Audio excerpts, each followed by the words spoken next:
You can hear the frogs croaking. What that means is that they're horny as hell and they're having sex. So today is March 30th. It's been a very long winter. It started early in December, and it's extended now, like towards the end of March.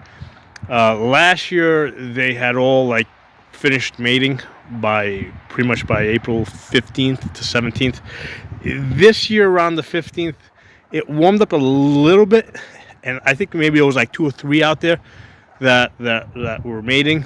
But then it got cold again, and they just basically went back down under.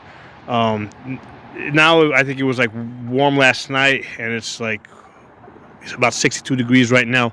So now I can hear. I haven't even gone near the water yet, but I can hear them, and actually from here I can see ripples on the surface of the water, which means that they're busy.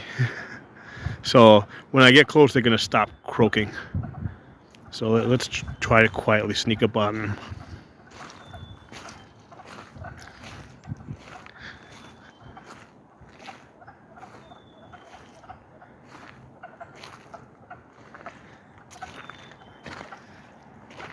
I like to keep track of this every year. They saw me. So yeah, you can see the frog. The goldfish are out too. The goldfish really like this weather. You see the frog's just laying right there. You go. He's swimming away. I wonder what the temperature of the water is. Pull out the thermometer. Yeah. It looks like it is. Wow, it's only 41 degrees. That's actually what it was on the 17th, around the 15th, 17th when they were first started mating. But I guess it's been a little bit more consistent for a little bit longer. But yeah, they're busy.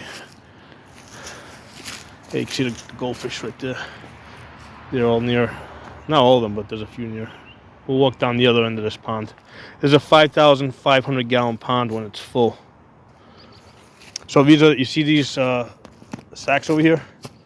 Those are the eggs that have been laid. They go all the way out to there. So those are the egg sacs from the earlier frogs that had bred. Let's see if I can give you guys a little close up there. See those? Yeah, those are the frog egg sacs. So that was just like 3 or 4 of them that were breeding. That had bred like 2 weeks earlier. So now with all these with these other frogs breeding, I mean, there's gonna be a lot more of those sacks, and like each of those sacks probably has like maybe 50 to 100 eggs. So they will typically lay like, I'll typically get about 2,000 to 3,000 tadpoles. A very small percentage actually survive to become frogs. Yeah, there's a nice frog right there. Right, hanging out, waiting for me to go away. Once in a while, I'll actually catch them where like they're actually on top of each other. They'll stop moving when I come close, but they kind of like lock together. So yeah, the fish, like the goldfish, have come near the top. So we're gonna start seeing. You guys are gonna start seeing some more goldfish videos in the coming weeks as it gets a little bit warmer. Once the water temperature gets up to about 60 degrees, they'll start swimming around and they'll start breeding. Last year they were breeding when the water temperature was about 60 degrees. Right now at like 41 degrees, they're not moving around a whole lot. They're just sitting there waiting for it to get warmer. They haven't eaten really since September because they're cold-blooded, and they can't break down the food until unless it warms up to about 60 degrees.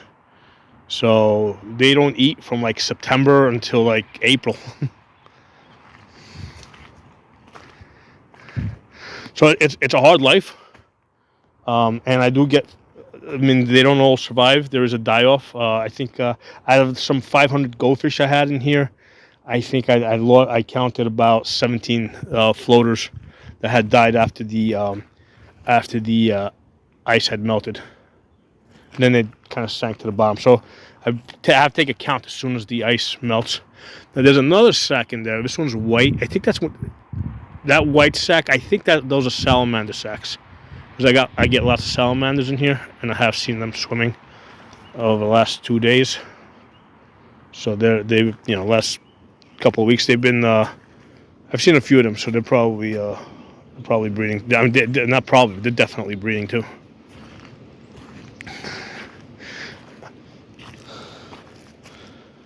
I don't see any other goldfish near the top. A few days ago, they were mostly on this side. But yeah, most of them are still at the bottom, waiting for it to get a little bit warmer. So yeah, I do these videos to kind of keep track of their cycles. Like the yearly cycle of what they're doing at what time and what the water temperature is when they're doing it. So this bend right here is the deepest point.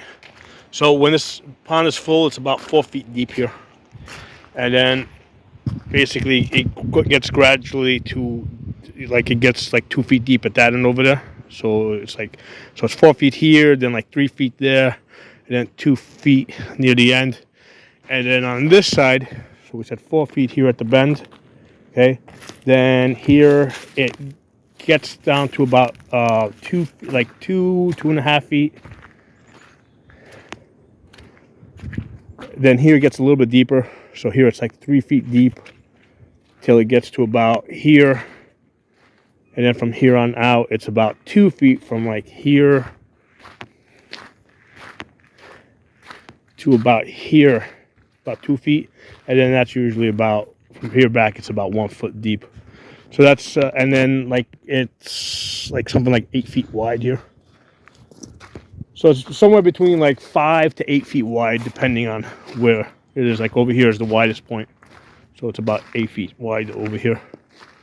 So yeah, it's about 5,500 gallons that I've estimated. All right, hope you guys enjoyed the video. Talk to y'all soon. Drop some comments if you like pond videos.